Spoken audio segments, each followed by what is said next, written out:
Shabbat Shalom a todos. Hoy tenemos la parashá Hamisha Yamim. Hamisha Yamim. ¿Qué parashá es esa? La parashá del libro de Hechos, capítulo 24, verso 1 hasta todo el 26. Es la porción de hoy. Hamisha Yamim quiere decir al quinto día. Al quinto día. Okay, welcome everyone to today's parashá. We have parashá Hamisha Yamim, which means on the fifth day. And this comes from the book of Acts, chapter 24, verse 1, all the way through verse 26. Ok. ¿Cómo llegamos a este punto? Tenemos a Shaul. Lo arrestaron. Él viene a Jerusalén, lo arrestan y desafortunadamente de aquí en fuera Shaul ya no lo suelta, ¿verdad? Él ya se queda preso. Y ahí, desde la prisión, él va a escribir ciertas de sus epístolas. Bien. Pero aquí ya dura 2 años bajo Félix. En el capítulo 24, ¿verdad? Para no parafrasear tanto, en el capítulo 24 es donde lo llevan a Cesarea. Si se acuerdan, en Jerusalén lo querían matar y entonces lo mandan con muchos hombres armados romanos a Cesarea con Félix. Lo sacan de Jerusalén porque los romanos ven que se va a armar una revuelta para tratar de matar a Shaul. Entonces, lo mandan a Cesarea. Llega él a Cesarea y 5 días después, Hamisha Yamim, le hacen una corte con Félix. El gobernador de ahí es Félix, un gobernador romano. Okay, so how do we get to this point? Chapter 24, Shaul came from the diaspora. He came to Jerusalem and he got captured. He got put in jail. And really from this point forward, he will not be let out of jail. He will write some of his letters from jail, from the prison. This is it for him. He doesn't get out. Okay, but he is captured in Jerusalem, and there was going to be a revolt. The people, the Jewish leaders, the leaders of the temple, the Tzaddukim, they wanted to kill him. So the Romans, fearing there might be an insurrection, they sent him to Caesarea, a port city on the coast of Israel. So they send him out there. And there we have him. 5 days later, he arrives. And Felix, the governor, the local governor. Bueno, ya lo leímos todo, pero me quiero enfocar aquí en el verso 14 hasta el 16. Están unos datos muy importantes aquí. Porque vamos a mirar lo que los originales mesiánicos pensaban. Tenemos ciertos datos que nos enseñan qué ellos pensaban. Y aquí está uno de ellos. I want to read chapter 24, starting with verse 14 through 16, because it gives us a little glimpse of what the original believers believed, which is as follows. Let's read. It says, "But this I admit to you, I worship the God of our fathers, in accordance with the way which they call a sect. I continue to believe everything that accords with the Torah and everything written in the prophets.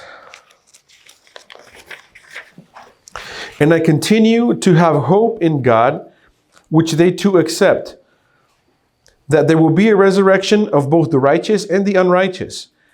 Indeed, it is because of this that I make a point of always having a clear conscience in the sight of both God and man."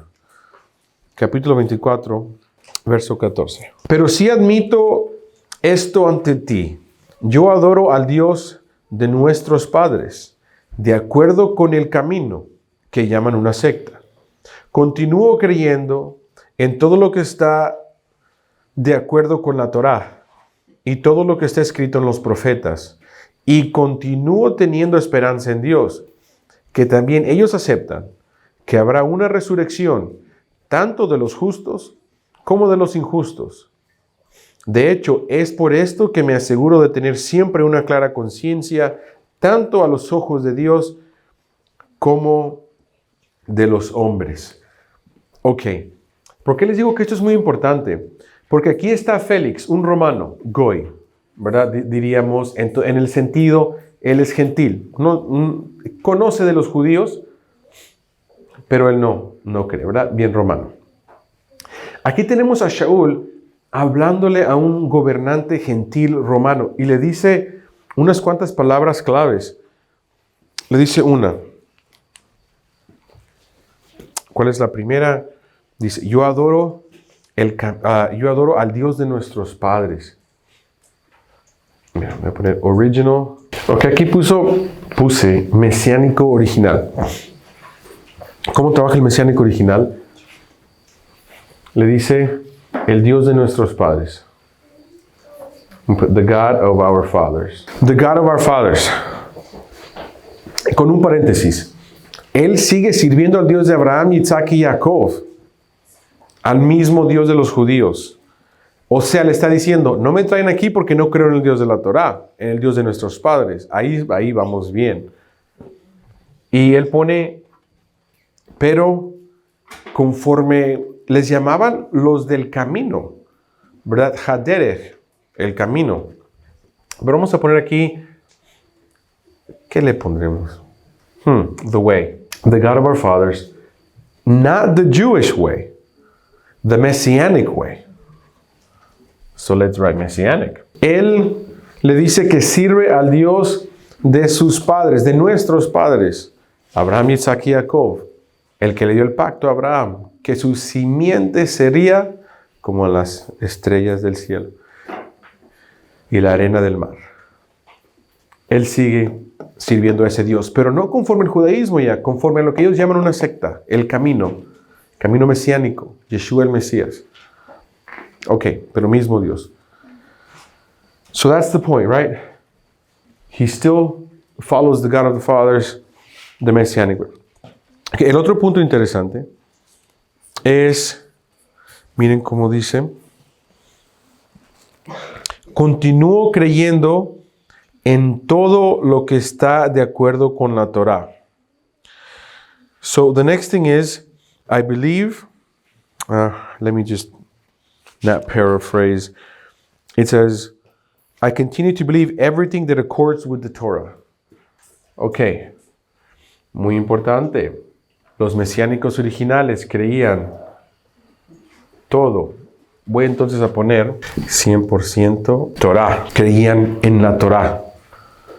No nada más el diezmo, no nada más en donde conviene toda la Torah. ¿Verdad?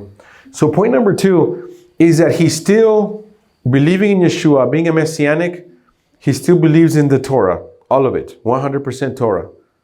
Right? Not just the tithe or not just certain parts of the Torah that sound good to me, all Torah. Dice también, y cree en lo que está escrito en los profetas, las otras escrituras del Tanakh. Okay, he also believes everything written in the prophets. Cree en los profetas. Bien, vamos bien. Creemos en los profetas. Esta se pone un poco interesante. So this fourth one is a little bit interesting. It says, and I continue to have a hope in God, which they to accept, that there will be a resurrection of both the righteous and the unrighteous. Resurrección de los tzadikim y los rashaim. Resurrección a righteous. I'll put tzadikim. Everyone knows what it means. And also a resurrection for the rashaim. Él cree igualmente en la resurrección de los tzadikim y los rashaim. Estos tzadikim, un tipo de resurrección, y estos rashaim, otro tipo de resurrección. Los dos resucitarán, pero no para la misma cosa, ¿verdad? Todos ya sabemos, es otro tema. El punto es que habrá un juicio. ¿Saben por qué este punto es tan importante? I'll tell you. This is why this point is so important, that we understand it. In the resurrection of the tzaddikim and the rashaim, if there is no difference, why would we even try? That's why. Think about it. If I said here, anyone that shows up tomorrow for work and comes to work, I will pay $1,000 if you show up to work tomorrow. I have work. Anyone who doesn't show up tomorrow, I still give $1,000. How many show up to work tomorrow? Maybe a good friend. ¿Saben por qué esto es importante? Les voy a dar un ejemplo. Si yo les digo hoy, tengo trabajo mañana. El que llegue a trabajar mañana, le pago $1,000. El que no venga a trabajar mañana, también le pago $1,000. ¿Cuántos vendrían mañana a trabajar? Posiblemente un amigo. Posiblemente un amigo. Pero en este tiempo, el judaísmo de este tiempo estaba fraccionado, ¿verdad? No vamos a hablar de la historia del judaísmo, pero había una fracción del judaísmo, había un sector del judaísmo, más bien los que controlaban el templo, los Sedukim, que creían que uno se muere como se muere un caballo. O sea, que ahorita el caballo lo andas trotando, mañana se le quebra un pie y le das un balazo en la cabeza, ya no sirve. Y ese caballo, ahí está, ahí quedó. No, se hace polvo otra vez. Nutrientes para la tierra. Y luego sale zacatito. Y mucha gente pensaba que así se muere un humano. Hoy vives, mañana te mueres y te haces polvo de la tierra. El problema es esto, que si no hay consecuencias por las acciones, ¿quién haría el bien? La única cosa que nos frena a no hacer el mal, que ya está nato en la persona, es el creer que llega un día del juicio donde vas a ser juzgado por tus obras. Eso es lo que te dice, no puedo hacer más porque un día el juez me va a decir, hiciste esto, esto y esto. Entonces tenemos que esforzarnos a ser justos. Este punto es muy interesante. ¿Por qué? Porque cuando Yeshua vino, le dio la razón a los fariseos. No que no eran hipócritas. Eso sí, les dice, dicen y no hacen. Pero les dio la razón que había resurrección y que había un día del juicio y que había una recompensa para los justos y llanto y crujir de dientes para los rashaim. Entonces, Yeshua cayó en el campamento de los fariseos, lo crean o no. Aunque les decía hipócritas, porque hablaban y no ponían por obra. Ese es otro punto, que eran hipócritas. Pero les da la razón en la resurrección de los muertos y el juicio venidero. ¿Se entiende? Por eso es que Shaul mismo dice que él es fariseo, porque esta creencia es lo que lo hacía fariseo. El no creer de esa forma, fuera de otra rama del judaísmo que no vamos a entrar en este estudio, nada más para que se ubiquen un poco. Okay, so I want to say why this is so important. Not only is it that the fear of being judged for your actions is what will keep you wanting to do good. Because if we know that one day there's a judgment day and I will be judged for the evil acts that I do, you will not want to do evil. At least if you have a conscience and you believe in God.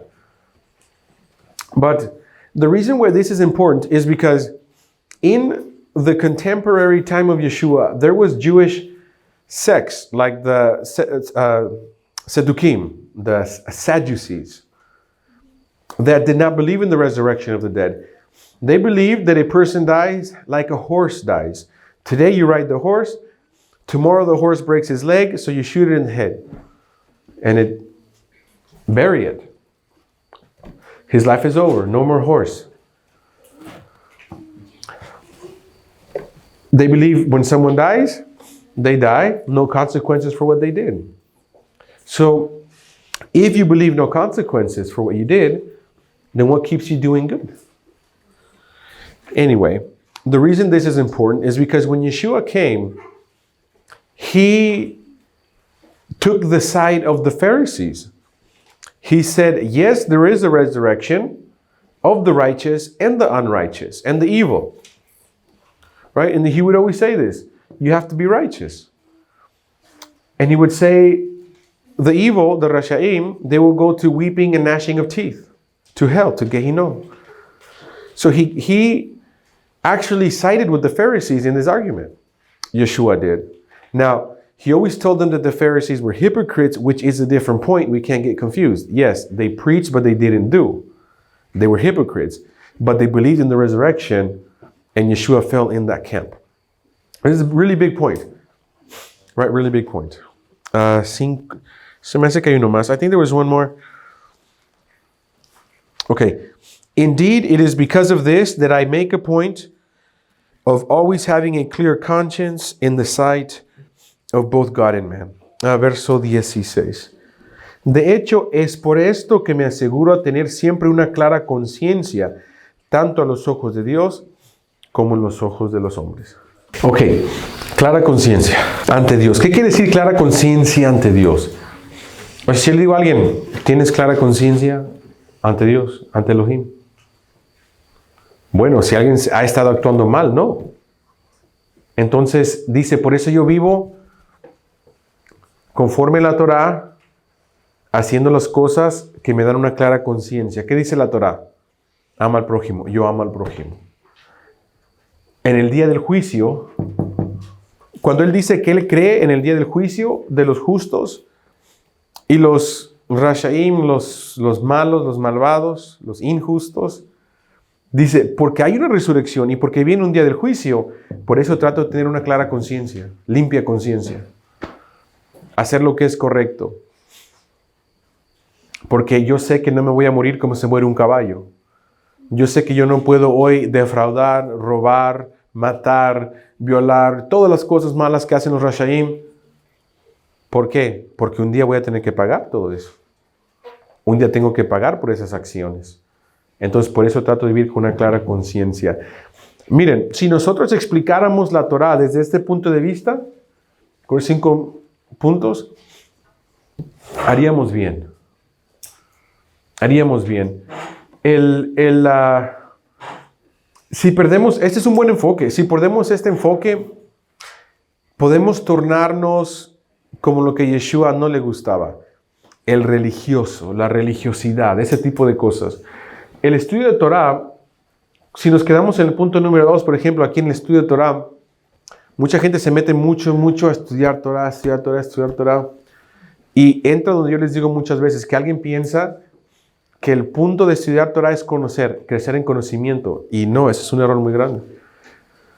Lo he dicho muchas veces, que el Eterno, en el día del juicio, no nos juzgará cuánto Torah sabía. Él juzgará cuánto Torah aplicaba, sus obras. Por eso se llama el libro de las obras, no el libro del conocimiento. No el libro de qué tanto sabes de la Torah. Es qué tanto aplicas tus obras. Como decimos, el Sefer Ma'asim. Sefer Ma'asim, ¿qué quiere decir Sefer Ma'asim? El libro de las cosas que tú haces. Bien, entonces es un buen enfoque, ¿verdad? Es una buena forma de enfocarlo, así como lo pongo aquí, que nosotros somos personas que tratamos de vivir con conciencias limpias. Si me muero yo hoy, mañana, no para no decir hoy porque quiero mínimo un día más. Si me muero mañana, ¿estoy viviendo con una conciencia limpia o el Eterno me va a juzgar que he estado viviendo incorrectamente? Que aunque yo sé lo que es bueno, he estado haciendo algo opuesto. He estado viviendo rebelde. Entonces, uno se debe de imponer, ¿no? A siempre vivir como que si mañana te cae el día del juicio. Es lo que lo he dicho yo de esta forma, ¿verdad? Muchas personas se endeudan con las tarjetas de crédito porque se les olvida que un día tienen que pagar. Hoy traen crédito, límite $10,000, ¿no? Y dicen, ¿qué ocupo yo? Una nueva camisa, me la merezco. Vamos a la tienda, 2 camisas, ¿por qué no? Ahorita paso el plástico, me dan las camisas. ¿Qué más ocupo? Bueno, pues no puedo yo ser Roe sin unos buenos rines en mi carro. Así que vamos a la rinería, $2,000, no hay problema. El plástico paga. Mucha gente con esa mentalidad se endeudan porque se siente como que no estás, te lo dan bien fácil.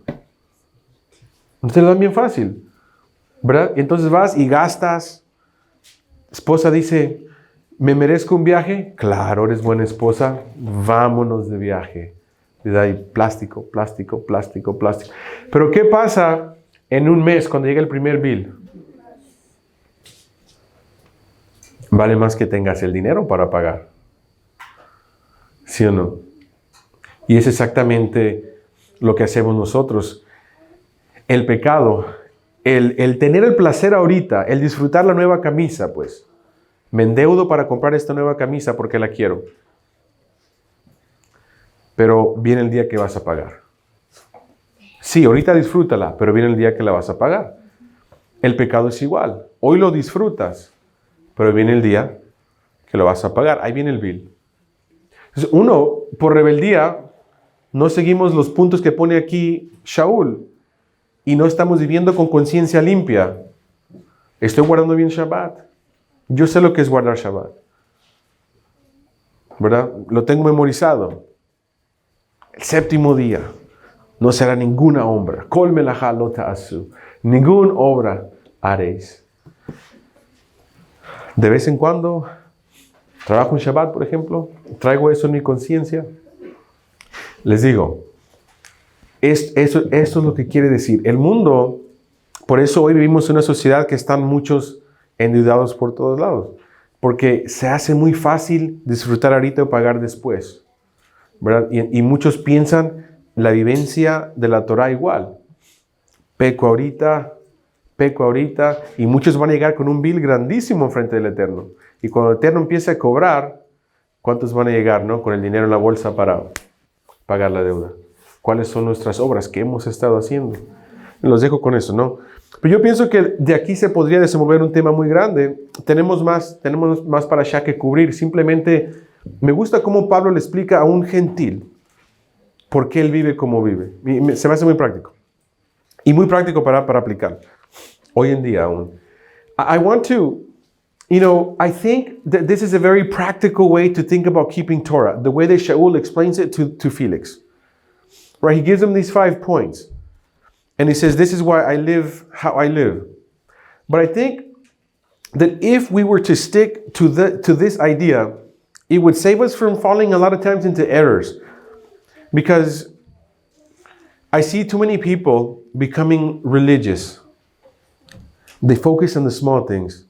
Not that the small things are bad, but they turn tiny things into big commandments.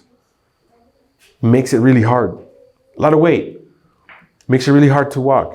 Unnecessarily. Become very religious, right? They inspect how long are your tzitziot. Oh, they have to be at least 16 inches. Yours are 15 3/4 inches. We're going to have a problem. Right? So, we fall into a trap. And anyways, you can fall into the trap of being too religious. We can't, yes, 100% of the Torah, but just Torah, not any other commandments that we can possibly make up. But this point, I think, is so practical because it keeps us honest, living with a clear conscience.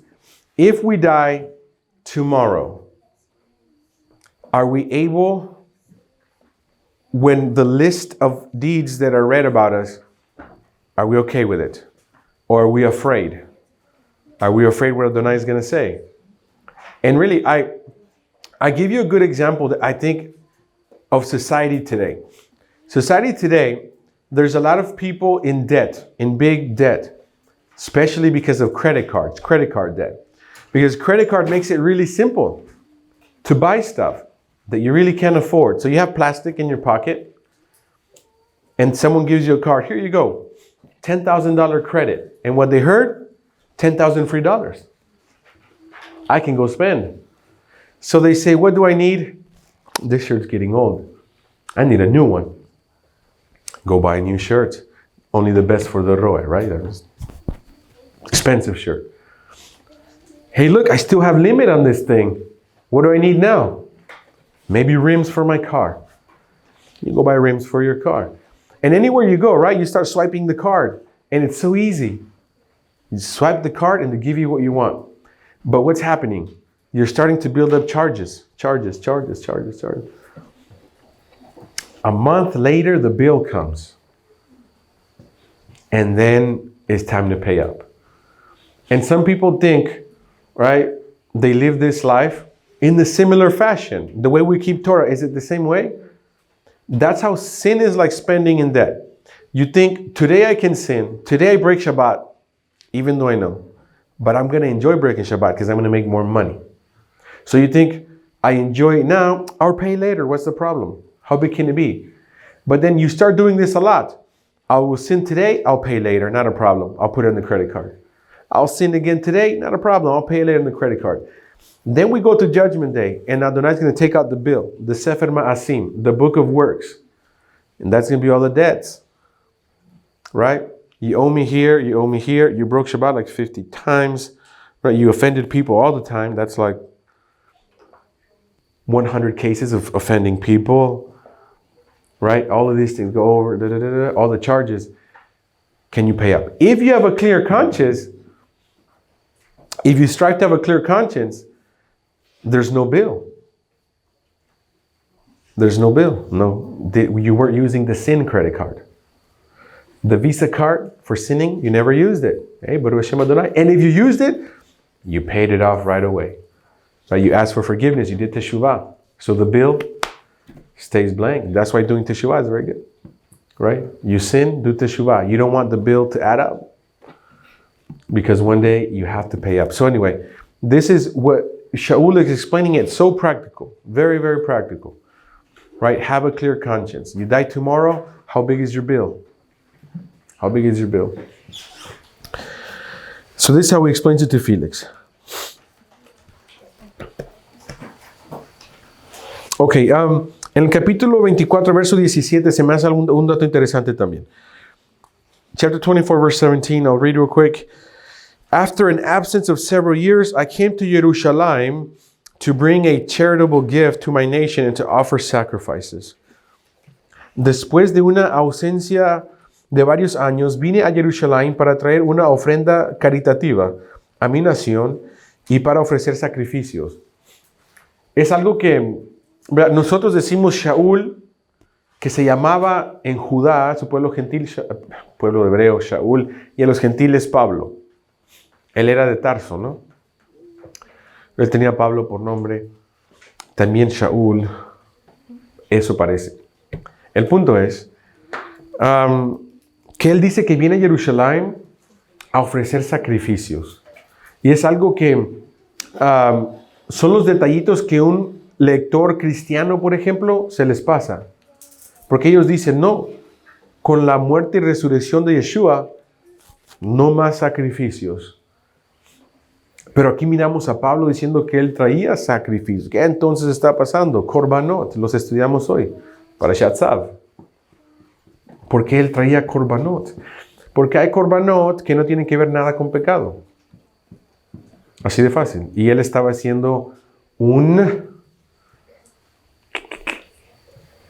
Zevach Shlamim, porque estaba haciendo un voto, el voto de Nazariato.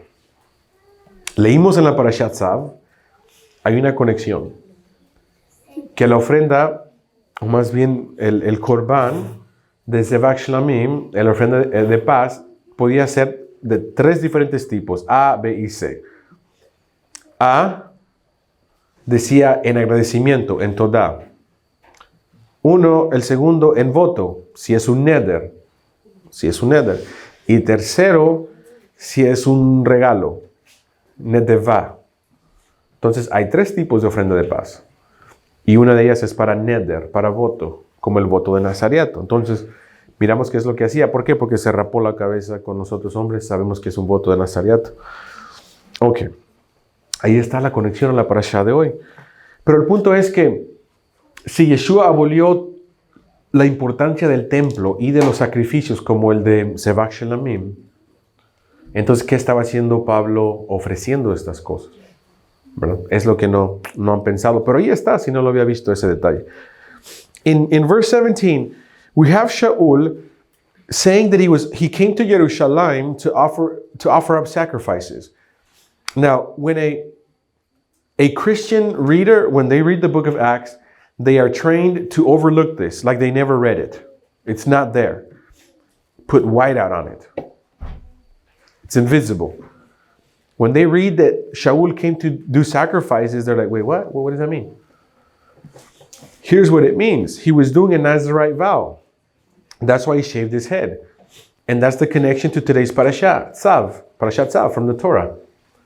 In that we read in Parashat Tzav that there are 3 types of Zevach Shlamim, of peace offerings, right? A, B, and C. Type A is for Todah, for thanksgiving. Type B is for Neder, for a vow. And type C for Nedeva, for a gift. There you go. So here he was doing a sacrifice for a Neder, for a vow.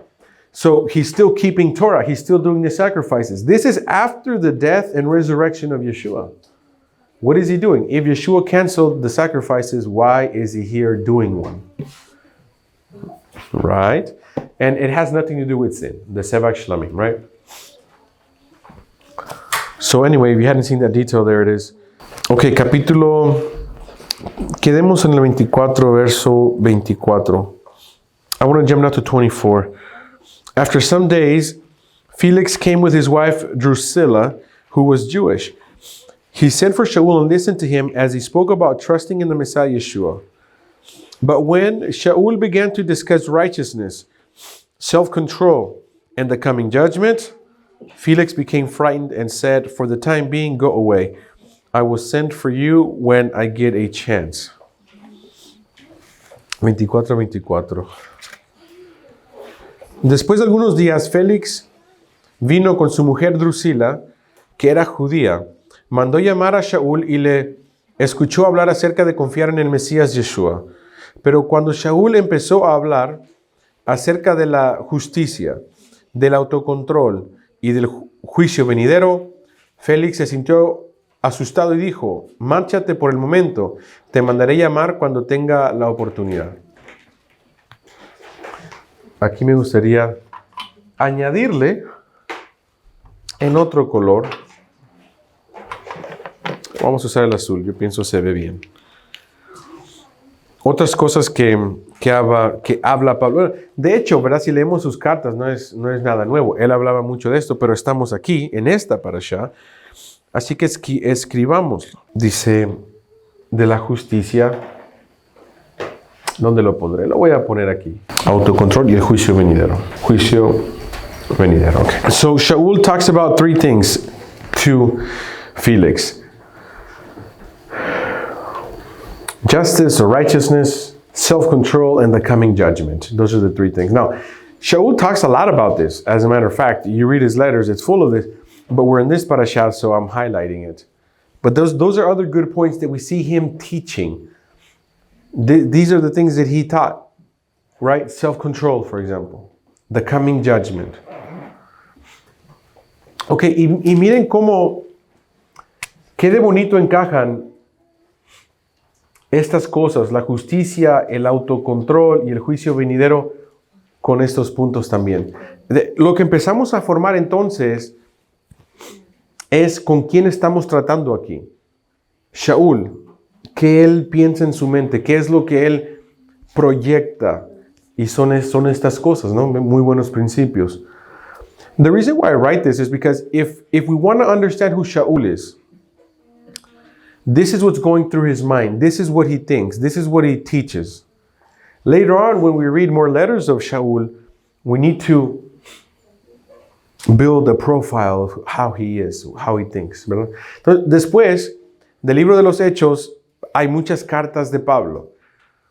Bien, entonces tenemos que ir haciendo un perfil de cómo él piensa, quién él es, qué él es lo que él enseña. Les digo porque se hace más fácil entonces detectar cuando algo no parece estar bien. ¿Lo dijo el Pablo que nosotros conocemos o no lo dijo el Pablo que nosotros conocemos? ¿Verdad?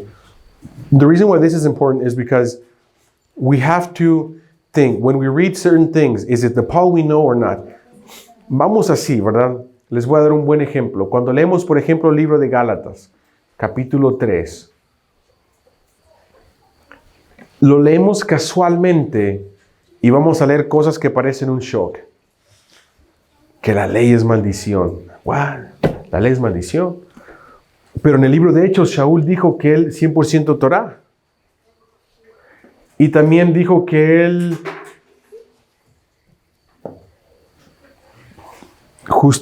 clara conciencia conforme a la Torah. Es entonces el Shaul que nosotros estamos formando, el conocimiento. Puede estar diciendo, ¿verdad? Es como, ¿verdad? Si alguien le manda un recado de su esposa y usted lo lee y dice, no, no es mi esposa. Este recado no es de mi esposa. ¿Por qué? Porque ella nunca se ha atrevido a decirme gordito, ¿verdad? Y aquí dice, mi querido gordito, no es mi esposa, ¿verdad? Y es lo mismo. Cuando leemos ciertas cosas, por ejemplo, del libro de Gálatas, uno piensa, ¿es el Shaul que conocemos? Algo se mal tradujo, algo se malentendió. Yo sé que a muchos no les gusta, pero mano negra. ¿Qué pasó? ¿Verdad? ¿Qué no estamos? Porque cuando un cristiano viene y dice, no, Shaul, la Torah es maldición. Nosotros pensamos, a ver, pero leímos el libro de Hechos. Él traía sacrificios, guardaba Torah. Él mismo dijo que guardaba Torah. Entonces, ¿qué está pasando aquí? ¿Es el mismo Shaul o se confundieron con otro Shaul? ¿Qué está pasando? ¿Verdad? Entonces nosotros tenemos que, llevamos en el libro de Hechos, estamos formando un perfil, ¿no? Un perfil de Shaul, cómo él piensa. Entonces, porque después sus cartas, como nos han llegado a nosotros, ¿verdad? Por eso decimos que las cartas, ha habido muchas, se pueden haber mal traducido, textos griegos posiblemente, ¿verdad? Y lo tenemos que considerar.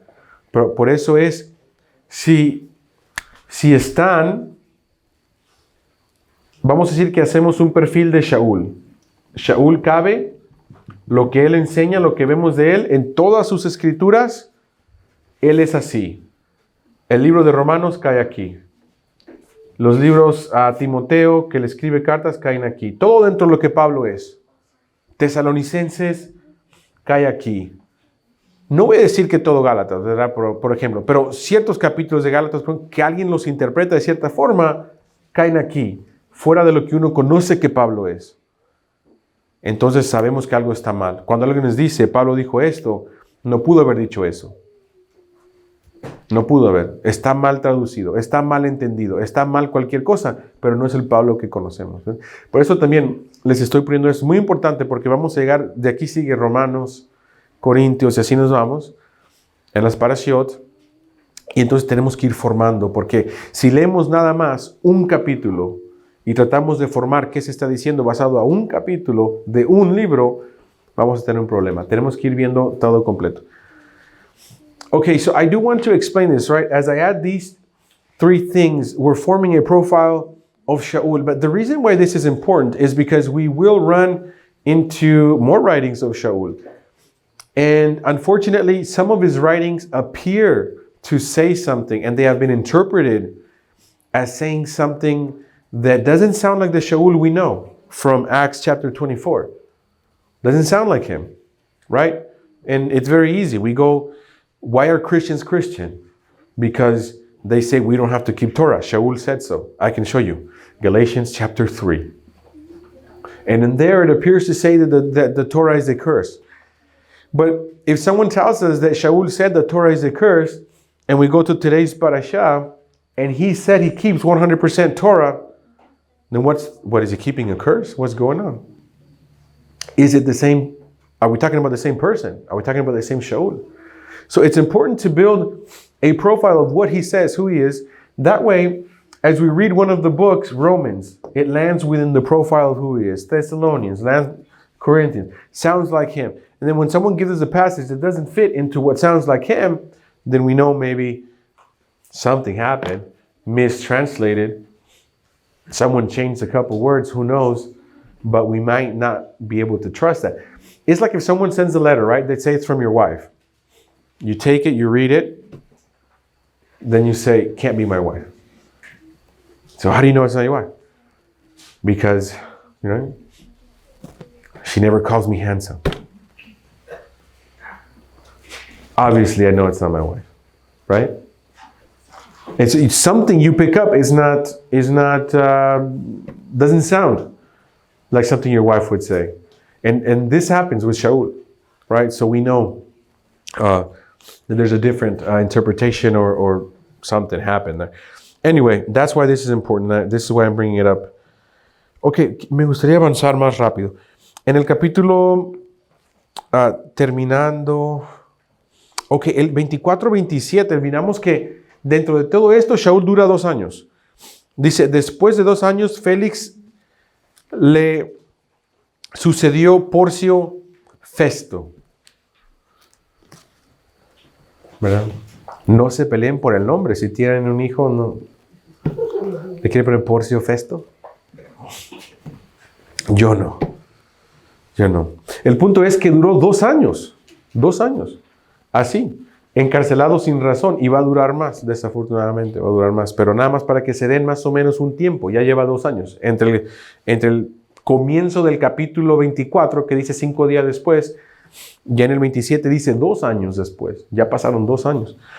Okay, I just want to give you a sense of scale, time scale. Chapter 24, verse 27 says, after 2 years, Felix was succeeded by Porcius Festus. But because Felix wanted to grant the debt, here's what I'm getting at. 2 years later. So at the beginning of chapter 24, it was 5 days later, after they brought him from Jerusalem. And now at the end, it's been 2 whole years. So Shaul has been in prison for 2 years. And then we have the next Roman governor there, who was Porcius Festus. Right? So next child that is born, if you want to name him Porcius Festus, please don't. Please don't. Name him something a little more Torah. Ok, capítulo 25. Ok, en el capítulo 25, Shaul dice, me quiero ir a hablar con el emperador. Quiero apelar al juez más supremo del imperio romano. Ok, lo van a mandar al emperador. So in chapter 25, Shaul appeals to the emperor. He says, I appeal to the highest judge in the Roman Empire, which is, of course, the Roman emperor. So that happens in chapter 25. In 26, verse 8. In 26, Shaul again is explaining himself, this time to King Agrippa. I'm not sure how you pronounce it. Agrippa. Okay, en el capítulo 26, Shaul se empieza a defender y le está dando su caso al rey Agripa. Y hay que comenzar un poco de lectura en el verso 8, ya nada más para darle la explicación un poco más corta. 26:8, a ver en español. ¿Por qué vosotros consideráis increíble que Dios pueda levantar a los muertos? Chapter 26, verse 8. Why do you people consider it incredible that God raises the dead? Ok, aquí él dice que él vivió como un fariseo. Y él dice que él está siendo acusado por los judíos por su creencia en esta resurrección. ¿Verdad? Le está dando esto como central. Okay, so what he explains is that the resurrection is a central theme for him. He says, I am here, right, because I believe in the resurrection, the hope of our fathers. I was a Parush, I was a Pharisee, and because of this resurrection, they have me here. Now, here's the thing.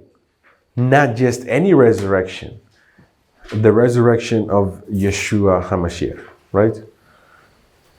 Disclaimer. That's what he's talking about. But he's putting it in the way, he's being a good lawyer. Because the Jews are saying, Yeshua didn't resurrect. And he's saying, well, are you a Pharisee? Do you believe that there's a resurrection? Say, well, yes. Then it's possible Yeshua resurrected, right? So he's using that kind of logic. Okay.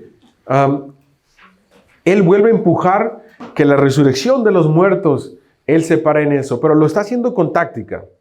¿Cuál es la táctica? Que los fariseos, es más bien, los líderes religiosos del judaísmo, son los que están presentando el caso contra él.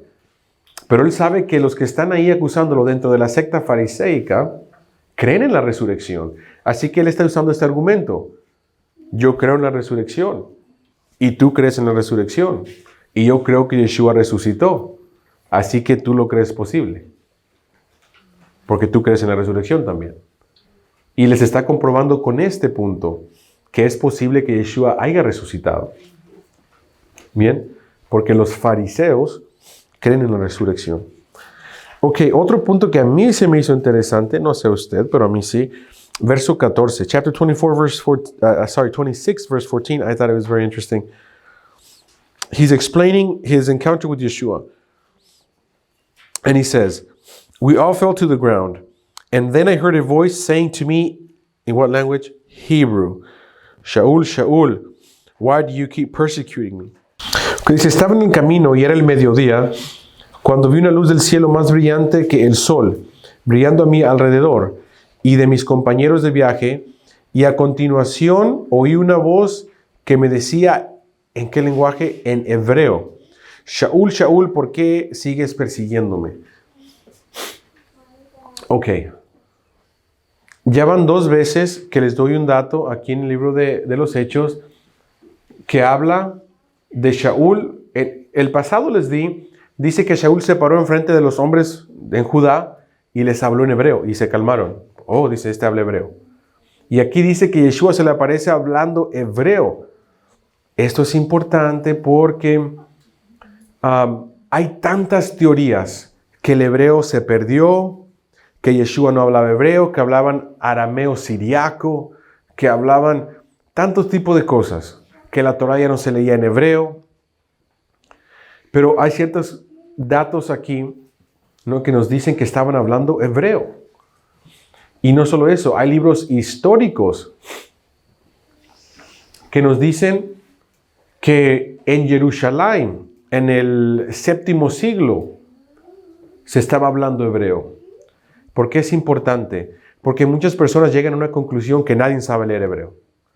La Vav, por ejemplo, puede sonar como Wa, la esto puede sonar así, y dan ciertas evidencias de todos tipos, porque dicen, no, hasta cierto punto se perdió el hebreo. Ok, aquí lo vemos que era un lenguaje hablado. ¿El arameo era también prominente? Sí, hay escritos en arameo. Pero si usted lee el arameo y el hebreo, yo no sé arameo, ¿verdad? Hebreo más o menos. Arameo no, pero son las mismas letras. Si uno trata de leer el libro de Daniel, los capítulos que están en arameo, una que otra palabra entiendes. Es como leer español y francés, ¿verdad? Entonces, español y francés, si tú lees español y lees algo en francés, captas una que otra palabra. Es el mismo abecedario y muchas palabras muy similares porque son lenguajes basados en el latín. Entonces, igual el arameo y el hebreo. Entonces, posiblemente sí, el arameo, hay escrituras en arameo. Es más, muchas escrituras rabínicas contemporáneas de este tiempo están escritas en arameo o hebreo rabínico, como se le dice, que es una mezcla de lenguajes. Pero el punto que el hebreo puro todavía también estaba. Y también hay pruebas de eso. Entonces, muchas personas llegan a muchas conclusiones que el hebreo se pierde y todo esto. No, el hebreo nunca se ha perdido del total. Cuando entran los masoretas y todo eso es porque el saber vocalizar bien el hebreo. Miren, como el hebreo no tiene vocales, muchas palabras se pueden leer de diferentes formas. Y tienes que ver el contexto para saber cómo lo vas a leer. Y leer hebreo sin vocales requiere mucho más conocimiento de la gramática hebreo que leerlo con los nikudot, con los puntos masoretas. Bien. Y entonces los masoretas pusieron la vocalización tradicional del Tanaj en su texto. Bien. Ok, pero bueno, les quiero poner ahí un dato que Yeshua, de todos los lenguajes que pudo haber escogido, habló en hebreo. Así que no le tengamos miedo a los textos hebreos que nadie conoce y no nada de eso, ¿verdad? Yeshua hablaba hebreo. The reason why I point this out, it might seem redundant. Okay, Yeshua spoke Hebrew. What's the problem? He's the God of, he's the Messiah of the Hebrews. right? Okay. But here's the thing. Today, unfortunately, there's a lot of people, they come up with all kinds of wacky theories that the Hebrew got lost, that in the time of Yeshua, they only spoke Syriac, Aramaic, they only spoke just all these different theories. And we have evidence in the writings of the disciples and historical writings and evidence that Hebrew was a spoken language. Hebrew was not lost. It never has been lost. It was always, even as a scholarly language, but it has survived. And some people think that, we don't really know how to pronounce Hebrew at all because it might have been lost and all kinds of weird, wacky reasons. But we see here that of all the languages Yeshua could speak, he spoke Hebrew. And Shaul understood. Right? And Shaul understood. So at least them two could speak Hebrew. But we see last week that Shaul stood up in Jerusalem and told the men, come down, and he spoke to them in Hebrew. So what are we to deduce? That Hebrew was a spoken language. Now we're talking first century. Right? First century. And for example, rabbinical writings like the Talmud and the Mishnah and those rabbinical writings, even with rabbinical Hebrew of the time, where it does have some Aramaic, but it still teaches us that it was never lost. The pronunciation, the grammar, the syntax of the language was never completely lost. Now, we fast forward to the 7th century, we have the Masoretic writings, which was addressing a different problem, which is that the Hebrew, as it is written without vowels, only consonants, you can read a lot of words different ways, just how it is. So you have to know how to read. You have to know the grammar a lot better. The Masoretic text allows you to just insert the vowels so that you know the traditional way of reading it. Right? You know the traditional way of reading the Tanakh, basically. So, okay. I don't teach any of those wacky things that no one knows Hebrew, that it got lost and this and that. We can go back to Yeshua speaking Hebrew and Shaul understanding. That's first century. And then there's evidence in the 2nd, 3rd, 4th, 5th, 7th, all the way through the Masoretic writings, that there has been a thread of known Hebrew hasn't been lost. Okay?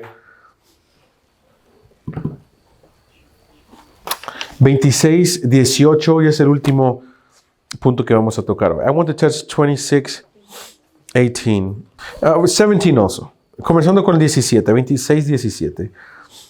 I will deliver you from the people and from the Goyim. I am sending you to open their eyes so that they will turn from darkness to light, from the power of the adversary to God, and thus receive forgiveness of sins and a place among those who have been separated for holiness by putting their trust in me. 26:17. Yo te libraré del pueblo y de los Goim.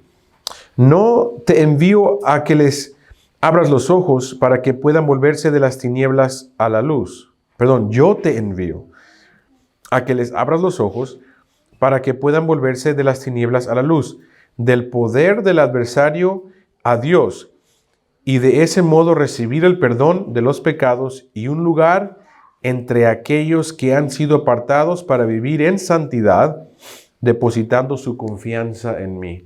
Y ahí tenemos otra grande conexión a la parashá Tzav de hoy en la mañana. Leímos que el Korban Hatat, ya que era sacrificada, tocabas la carne y transfería santidad, ¿verdad?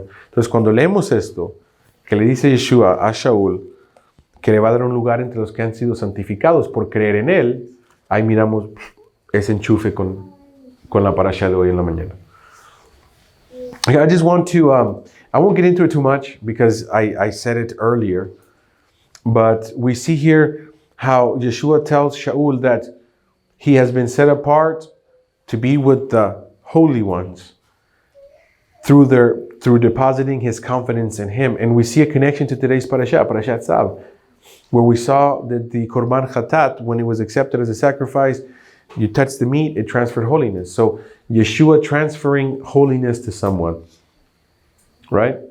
We see that it fits perfectly with today's parasha. And again, I want to explain that because I already explain this. But I'll give you a bonus. Also 22. Let's read 22. 22. However, I have had God's help, so to this day I stand testifying to both small and great, saying nothing but what both the prophets and Moshe said would happen, that the Messiah would die, and that he, as the first to rise from the dead, would proclaim light to both the people and to the Goim. Capítulo 26, verso 22. Sin embargo, he tenido la ayuda de Dios, de manera que hasta este día doy testimonio tanto ante los insignificantes como los grandes, no diciendo nada que no sea lo que los profetas y Moshe dijeron que habría de suceder.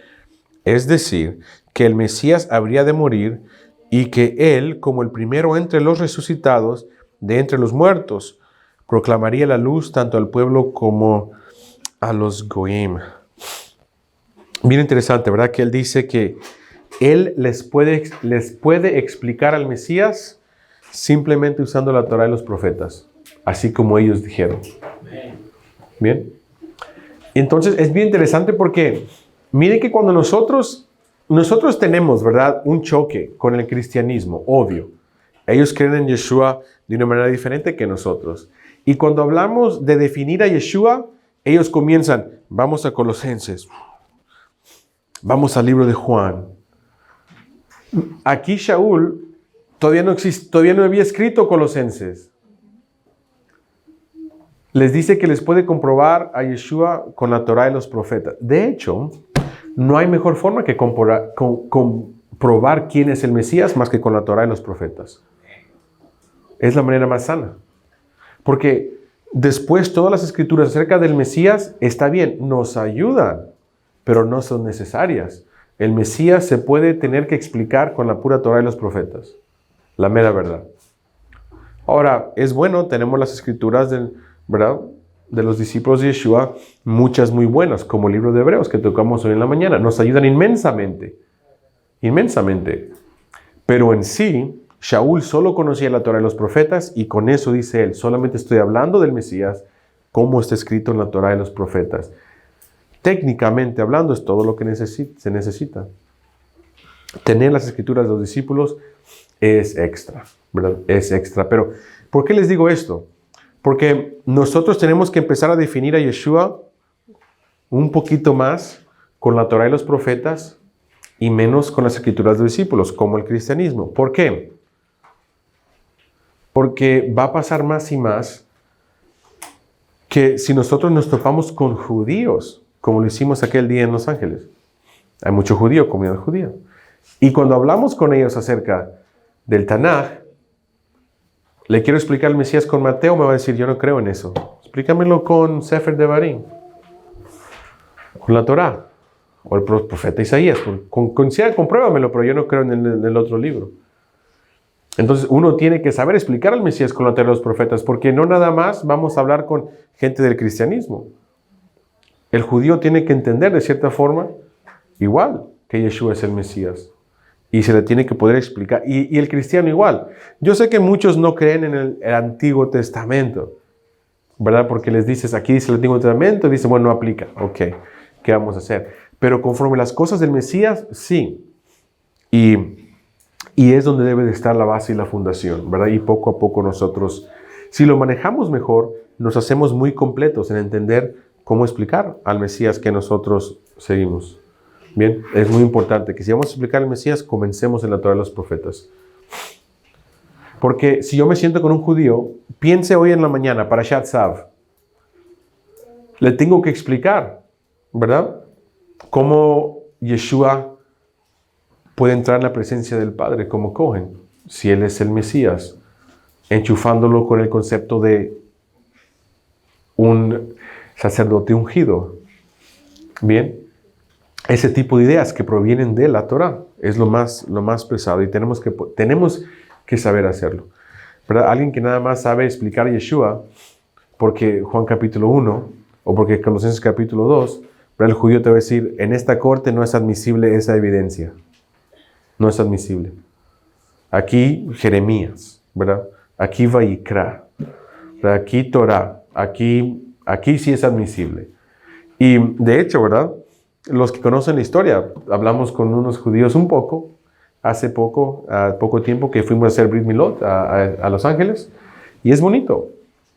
Cuando te topas con ellos y salen temas, uno tiene que saber hablar su lenguaje, porque como dice mismo Shaul, ha desechado el Eterno a su pueblo, y está hablando ahí de Judá. Y entonces la respuesta es de ninguna manera hasta el día de hoy. Así que tenemos que nosotros navegar en el río de ellos también. Que nuestro motor no nada más sirva en el lago de los cristianos. Tiene que también servir en el río con mucha corriente, que es el judaísmo, ¿verdad? Donde leen la Torah en hebreo. A ellos no los vamos a apantallar, que sabemos hebreo, saben mejor que nosotros. Entonces uno tiene que estar ahí bien preparado. Okay, I just want to end with this. Shaul says here that he is only explaining Yeshua based on what is written in the prophets and the Torah of Moses. That's it. Think about it. Is he going to use Colossians? He hasn't even written it yet. How's he going to use it? Right? Is he going to use Romans? He hasn't written that either. So he's only using what is written in the Torah and the prophets. Technically, if we're going to explain Yeshua as the Messiah, that is all that is necessary. We shouldn't need more than the Torah and the prophets. Now, the writings of the disciples is extra. Is extra and is good. Because, for example, the book of Hebrews gives us a lot of information. A lot of good information. But Shaul was able to explain the Messiah in Jewish terms using the Torah of Moses and the prophets of Israel.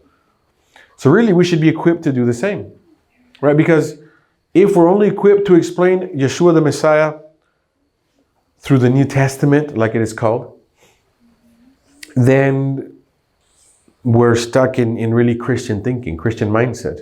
We need to understand the Messiah way back in the Torah. And we need to see how he was able to function within the framework of the Torah. And this is what we aim to do. This is what Shaul could do here. Right? So I urge everyone to study it. And the reason why this is also important is because us that live here in California, we can go to LA in 2 hours, and there's a lot of Jews there. We run into them all the time. We go to buy kosher meat sometimes. We go buy a talit if we go to the Judaica stores, and you run into Jewish people. And sometimes we talk about Torah. Sometimes we talk about things of the Tanakh. And if they say, well, you believe in Yeshu, they say, right? Or you believe in that man. Recently, one of the Jews there said, oh, don't you believe in that one man? That's what he said, the one man. Okay. And we say, no, I can explain to you there's the Messiah. Let me take you to the book of John. And they're going to say, I don't believe in that. That evidence is not admissible in this court. So you have to explain to them using the prophets, using the Tanakh, right? And so in that way, we're able to help anyone, because even Christians who don't believe in the Old Testament, as far as keeping it, but they believe in the prophecies of Yeshua the Messiah. So at least there you can also explain. So knowing the Torah, the prophets, what they have to say would do good. Okay. Shaul ends up stuck there. They don't let him free. He stays in prison, but he makes his point, and they're about to send him on a free trip to Italy. He's going to Rome, right? And we'll see that coming up in next parasha. Okay, bueno, Shaul, ¿verdad? Termina su defensa, no lo sueltan. Desafortunadamente no lo van a soltar y le van a dar un tiquete gratis, un viaje a Roma, a Italia. Y de aquí lo mandarán, él comienza un viaje hacia la ciudad de Roma, que es la capital del Imperio Romano. Y ahí, pues, como dije, ya seguirá él en prisión y escribirá más cartas que hoy tenemos, ¿verdad? Aquí, las copias de ellas. Amén. Pues bueno, que el Eterno nos ayude a tener una grande festividad. Los espero ahí a todos los que están presentes. Amén. Shabbat Shalom.